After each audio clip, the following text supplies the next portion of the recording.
Hello കൂട്ടുകാരെ, ഇന്ന് നല്ല ഉരുണ്ട നല്ല മത്തി ഇട്ടിട്ടുണ്ട്. അപ്പം മത്തി വെച്ച് നമ്മൾ കുറേ റെസിപ്പികൾ ഇട്ടിട്ടുണ്ട്. ഇനി ഇന്നത്തെ റെസിപ്പി എന്ന് പറയുന്നത് മത്തി തോരനാണ്. മത്തിയൊക്കെ നല്ലതുപോലെ കഴുകി വൃത്തിയാക്കി വെച്ചിരിക്കുകയാണ്. ഇനി നമുക്ക് ഇതിന്റെ റെസിപ്പി എങ്ങനെയാണെന്ന് നോക്കിയാലോ.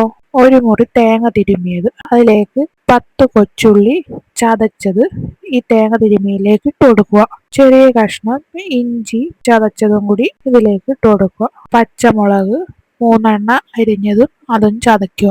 കൂടെ വെളുത്തുള്ളി 4-5 കഷ്ണം വെളുത്തുള്ളിയും കൂടി ചതച്ച് ഈ നമ്മുടെ തേങ്ങയുടെ കൂട്ടിലേക്ക് ഇട്ട് കൊടുക്കുക. ഇനി നമുക്ക് ഇതിലേക്ക് പൊടികൾ ഇട്ട് കൊടുക്കുക. 1/2 ടീസ്പൂൺ മഞ്ഞൾപ്പൊടി, 1/4 ടീസ്പൂൺ ഉലുവാപ്പൊടി, 1/2 ടീസ്പൂൺ കുരുമുളക് പൊടി, പാകത്തിനുള്ള ഉപ്പൂടെ ചേർത്ത് കൊടുക്കുക. ഇതിലേക്ക് തന്നെ കറിവേപ്പിലയും കൂടി ഇട്ട് കൊടുക്കുക. ഇതിലേക്ക് വെളിച്ചെണ്ണയും കൂടി ഒഴിച്ച് നമ്മൾ ഈ കൂട്ടെല്ലാം കൂടി തേങ്ങയും ചതച്ച കൊച്ചുള്ളി, പച്ചമുളക്, ഇഞ്ചി, കറിവേപ്പില ഇതെല്ലാം കൂടി ഇട്ട് കൈ വെച്ച് തന്നെ നല്ലതുപോലെ പരട്ടിയെടുക്കും. പരട്ടി എന്ന് പറഞ്ഞാൽ ഉടച്ച് നല്ലതുപോലെ തിരുമ്മിയെടുക്കുക. ചെറുതായിട്ടൊന്ന് വെള്ളവും കൂടി ഒന്ന് തളിച്ച് ഒന്നുകൂടെ ഒന്ന് കൈ വെച്ച് നല്ലതുപോലെ പരട്ടിയെടുക്കുക. കഴുകി വൃത്തിയാക്കി വെച്ചിരിക്കുന്ന മത്തി കഷ്ണങ്ങളും കൂടി ഈ നമ്മുടെ ഈ തേങ്ങയുടെ കൂട്ടിലേക്ക് ഇട്ട് കൊടുക്കുക. ഒരു ചെറിയ മാങ്ങ അരിഞ്ഞത് നമുക്കിതിലേക്ക് ഇട്ട് കൊടുക്കാം. എന്നിട്ട് ഇതെല്ലാം കൂടി ഒന്നുകൂടെ മിക്സ് ചെയ്തെടുക്കുക.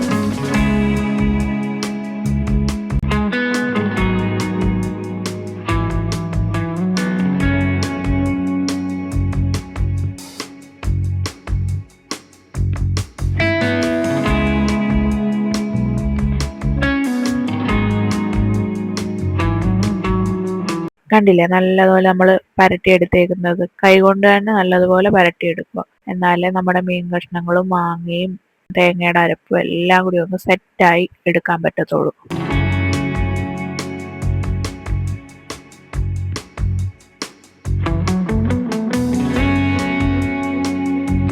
ചെറിയ രീതിയിൽ ഒന്ന് വെള്ളവും കൂടി തളിച്ചു കൊടുക്കുക. എന്നിട്ട് നമുക്കിനി ഇത് അടുപ്പിലേക്ക് വെച്ച് നല്ലതുപോലെ ഒന്ന് വേവിച്ചെടുക്കാം. അടച്ചു വെച്ച് ആവിയിലൊന്ന് വേവിച്ചെടുക്കുക.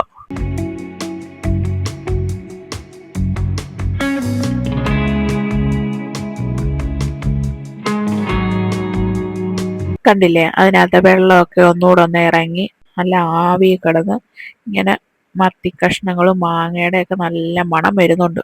നമ്മുടെ വീഡിയോസുകൾ കാണുന്നവരെല്ലാവരും നമ്മുടെ ചാനൽ സബ്സ്ക്രൈബ് ചെയ്യാൻ മറക്കരുതേ. മറക്കാതെ ബെല്ലൈക്കൺ ക്ലിക്ക് ചെയ്യണേ. എന്നാൽ മാത്രമേ നമ്മൾ ഡെയിലി ഇടുന്ന ഷോർട്സുകളും വീഡിയോസുകളും ഒക്കെ നിങ്ങൾക്ക് നോട്ടിഫിക്കേഷനായി കിട്ടുകയുള്ളൂ. അതുപോലെ തന്നെ എല്ലാ വീഡിയോസുകളും ഷോർട്സുകളും കാണുമ്പോഴും ലൈക്കും കമൻറ്റും ഒക്കെ ചെറിയ രീതിയിലൊന്ന് ഇളക്കി കൊടുക്കുക. അടുക്കി പിടിക്കാതെ ശ്രദ്ധിക്കണം.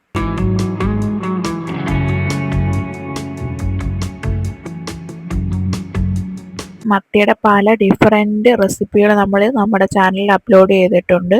കാണാത്തവരെല്ലാവരും നമ്മുടെ മത്തിയുടെ റെസിപ്പികളെല്ലാം കാണുക കേട്ടോ. എന്നിട്ട് ഓരോരുത്തരുടെ അഭിപ്രായങ്ങളും പറയുക. നമ്മുടെ മത്തിത്തോരനിലേക്ക് അല്പം വെളിച്ചെണ്ണയും കൂടി ഒഴിച്ചു കൊടുക്കുക. വീടുകളിൽ മത്തി വാങ്ങുമ്പോൾ ഇതുപോലൊന്ന് മത്തിത്തോരൻ ഉണ്ടാക്കി നോക്കിയിട്ട് എല്ലാവരും അഭിപ്രായം പറയണേ. അപ്പം നമ്മുടെ മത്തിത്തോരൻ റെഡിയായി കഴിഞ്ഞിരിക്കുകയാണ്. അടുത്തൊരു വീഡിയോയുമായി കാണാം. ബൈ.